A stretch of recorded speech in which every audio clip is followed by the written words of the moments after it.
Hello and welcome students, আশা করি তোমরা সকলেই খুব ভালো আছো। জ্ঞানজ্যোতি কোচিং সেন্টারের পক্ষ থেকে তোমাদের সবাইকে আরো একবার স্বাগত। তো আমি মীরা ম্যাম, আমি আজকে তোমাদের সেমিস্টার থেকে বাংলা বিষয় থেকে দেখো আবার একটি নতুন টপিক নিয়ে চলে এসেছি। আজকে আমি যেটি নিয়ে আলোচনা করব দেখো সেটা আমি বোর্ডেই লিখে দিয়েছি। তোমাদের যে বাংলা কাব্য সাহিত্য রয়েছে সেই কাব্য সাহিত্য থেকে একজন বিখ্যাত কবি সত্যেন্দ্রনাথ দত্ত যে রয়েছে তার সেই কাব্য সাহিত্যে অবদান সম্পর্কে কিন্তু আজকে আমি আলোচনা করব।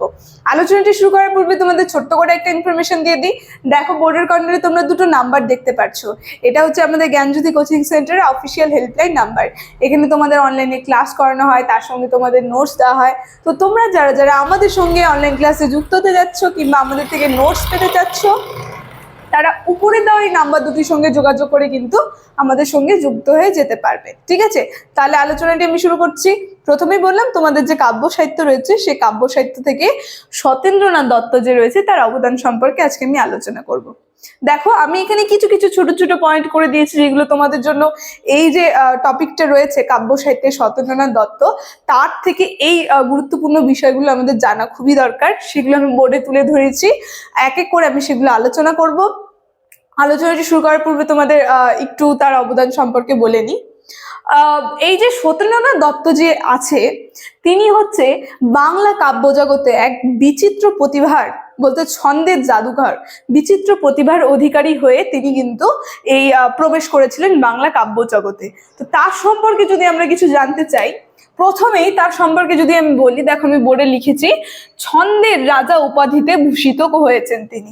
এটা খুবই গুরুত্বপূর্ণ। তোমাদের কাব্য সাহিত্য থেকে তোমাদের কোশ্চেন এইভাবেও আসতে পারে যে কাব্য সাহিত্যে বা কাব্যে ছন্দের যে রাজা রয়েছেন, এই যে ছন্দের রাজা যে উপাধিটা আছে, এই উপাধিটা কার ছিল, কোন কবিকে ছন্দের রাজা উপাধিতে ভূষিত করা হয়েছিল, এটা জানা আমাদের খুব দরকার।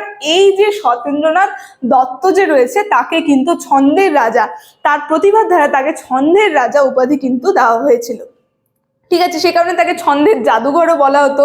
আর এই যে ছন্দের রাজা উপাধি, এটা কে দিয়েছিল এটা জানা আমাদের জন্য খুবই গুরুত্বপূর্ণ।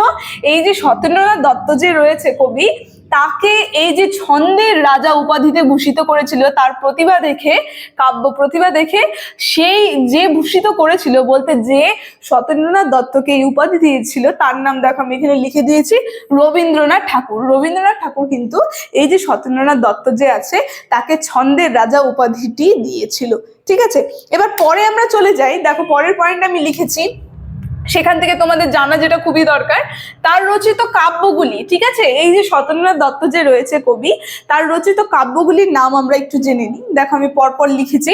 তার রচিত কাব্যগুলির মধ্যে রয়েছে সাবিত্রা, সন্ধিক্ষণ, বেনু ও বীণা, তারপরে হোমশিখা, তীর্থ সলিল। ঠিক আছে, তীর্থ সলিল, এই সমস্ত কাব্যগুলো কিন্তু তিনি রচনা করেছিলেন। নামগুলো আমি বললাম, সবিতা, সন্ধিক্ষণ, বেনু ও বীণা, আর হোমশিখা, আর তীর্থ সলিল, এই সমস্ত কাব্যগুলি তিনি রচনা করেছিলেন। চলো পরের পয়েন্টটা আমি কি লিখেছি দেখে নিই। পরের পয়েন্টে আমি বলেছি সামাজিক মূল্যবোধ নিয়ে কাব্য রচনা শুরু করেন তিনি। যে তার কাব্যগুলো রচনা করেছিলেন তার মধ্যে আমরা দেখব সেগুলোর মধ্যে যে সামাজিক মূল্যবোধ, বলতে সমাজের যে একটা মূল্যবোধ, সেটা নিয়ে কিন্তু তিনি তার কাব্যগুলি রচনা শুরু করেছিলেন। তারপরে আমরা দেখব যে কাব্য রচনার মধ্যে রোমান্টিকতার সুর থাকলেও অন্তরালে স্বদেশ চেতনা এবং স্বদেশ মানুষের প্রতি ভালোবাসা কিন্তু তিনি ব্যক্ত করেছেন। মানে তার যে কাব্য রচনা যে সে করেছে সেখানে আমরা রোমান্টিকতার সুর দেখব, কিন্তু তার যে অন্তরালে হৃদয়ে, সে তার মধ্যে দিয়ে আমরা দেখব এই যে স্বদেশ মানুষের প্রতি যে তার ভালোবাসা আর স্বদেশ চেতনা। ঠিক আছে, এই সমস্ত বিষয় কিন্তু তিনি তার কাব্যগুলির মধ্যে ব্যক্ত করেছেন। দেখো পরে আমি লিখেছি তার আসল উদ্দেশ্য।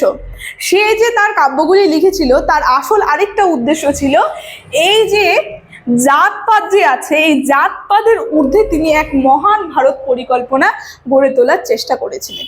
এই যে জাতপাত যে রয়েছে তাদের ঊর্ধ্বে গিয়ে একটা মহান ভারত পরিকল্পনা, মহান ভারত গড়ে ওঠার পরিকল্পনা কিন্তু তিনি করতে চেয়েছিলেন। ঠিক আছে, তো এই সমস্ত ছিল তার কাব্য রচনার বিষয়বস্তু, স্বদেশ চেতনা, একটা জাতিভেদ তুলে দিয়ে একটা মহান ভারত তৈরি করার পরিকল্পনা। তারপরে দেখব স্বদেশ মানুষের প্রতি যে প্রেম ভালোবাসা। ঠিক আছে, তারপরে বলেছিলাম সামাজিক যে মূল্যবোধ, এই সমস্ত তিনি কিন্তু তার কাব্য রচনার মধ্যে দিয়ে প্রকাশ করতে চেয়েছেন। তারপরে তার সম্পর্কে যদি আমরা আরেকটু জানি, যে তিনি কি করতে চেয়েছিলেন, যে সত্যেন্দ্রনাথ দাস জাতপাতের ঊর্ধ্বে এক মহান ভারতবর্ষ পরিকল্পনা মনে মনে করেছিলেন এবং তার নিম্ন বর্গের জনজাতিকে তিনি কাছে টেনে নিয়েছিলেন। এই যে নিম্ন বর্গের যে জনজাতি, তিনি যে তার কাব্যগুলি রচনা করেছিলেন, তার উদ্দেশ্য এই যে তিনি যে সমস্ত কর্ম করেছিলেন, যে নিম্ন বর্গের জনজাতি যে রয়েছে তাকে কি করেছিলেন, তিনি কাছে টেনে নিয়েছিলেন। শুধু ব্রাহ্মণ্যতন্ত্র দ্বারা ভারতবর্ষকে আদর্শ রূপ কখনোই গড়ে উঠতে পারে না।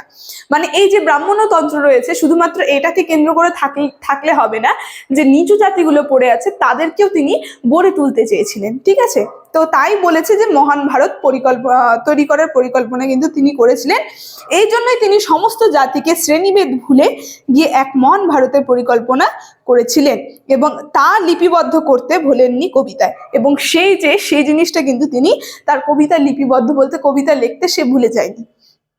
বলেছে সমস্ত মানুষের যে পৃথিবীতে বেঁচে থাকার অধিকার আছে তা তিনি মনে করিয়ে দেন। তিনি বারবার তার এই যে কাব্যরচনার মাধ্যমে তিনি মনে করে দেন যে সমাজের প্রত্যেকটা মানুষেরই বেঁচে থাকার অধিকার আছে।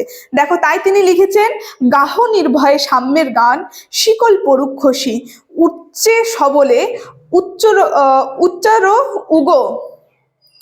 উচ্চার ওগো সাম্যের মহাসাম, বস্তুত এই বলিষ্ঠ জীবনবোধের বুর্জিয়া মূল্যবোধের প্রস্তুত। ঠিক আছে, প্রসূত। এই বিষয়ে তিনি কিন্তু তার কাব্যর মধ্যে রচনা করেছিলেন, তার কাব্যর মধ্যে তিনি লিখেছেন, লিপিবদ্ধ করেছেন। বলছে ক্লাসিক শিল্পের সঙ্গে যুক্ত হয়েছিল একটা রোমান্টিক ভাব কল্পনা। তিনি যে ক্লাসিক শিল্প চালু করেছিল, তার সঙ্গে যে আমরা দেখবো রোমান্টিক ভাব কল্পনা, সেটা কিন্তু ফুটে উঠেছিল তার কাব্যগুলির মধ্যে। ফলে তার চিত্র ফুটিয়ে তুলতে তিনি যেমন দক্ষতা দেখিয়েছেন, সেটা অতি সাধারণ বিষয়কেও চমৎকার ভাবে ফুটিয়ে তুলেছিলেন। তিনি শুধুমাত্র এই কাব্যর মধ্যে আমরা দেখবো না, তিনি এই যে চিত্র যে রয়েছে, চিত্রের মধ্যে কিন্তু তার একটা বিশেষ প্রতিভা ছিল চিত্র অঙ্কন করার মধ্যে। বলেছে যে চম্পা কবিতা একটি সাধারণ ফুলকে সামনে রেখে কবি জীবনের সংগ্রামের এক অতলন্ত চিত্র তিনি এঁকেছেন। ঠিক আছে, এই যে চম্পা কবিতা যে রয়েছে, সেখানে চম্পা ফুলকে কেন্দ্র করে তিনি কি করেছেন, একটা ফুলকে কেন্দ্র করে তিনি খুব সুন্দর একটা জলজন্ত একটা খুব সুন্দর চিত্র কিন্তু তিনি এঁকেছিলেন। এবং সত্যেন্দ্রনাথ ছন্দ নিয়ে নানা পরীক্ষা নিরীক্ষায় অবতীর্ণ হয়েছেন। এই যে ছন্দ, তাকে কি কারণে এই যে ছন্দের রাজা উপাধি দেওয়া হয়েছিল, কারণ এই যে ছন্দ জিনিসটা যে রয়েছে, এটা নিয়ে কিন্তু তিনি নানা পরীক্ষা নিরীক্ষায় নেমেছিলেন।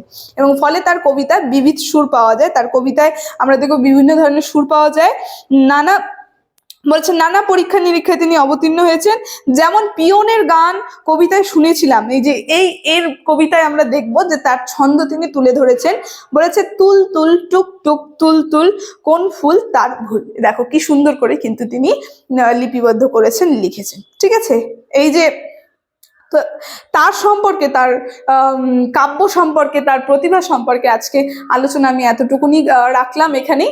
তো আশা করি কিছু হলেও তোমাদের বোঝাতে পারলাম। আলোচনাটি আমি এখানে শেষ করছি। ভিডিওটি যদি তোমাদের ভালো লেগে থাকে অবশ্যই like, comment, share and subscribe করে দেবে। Thank you.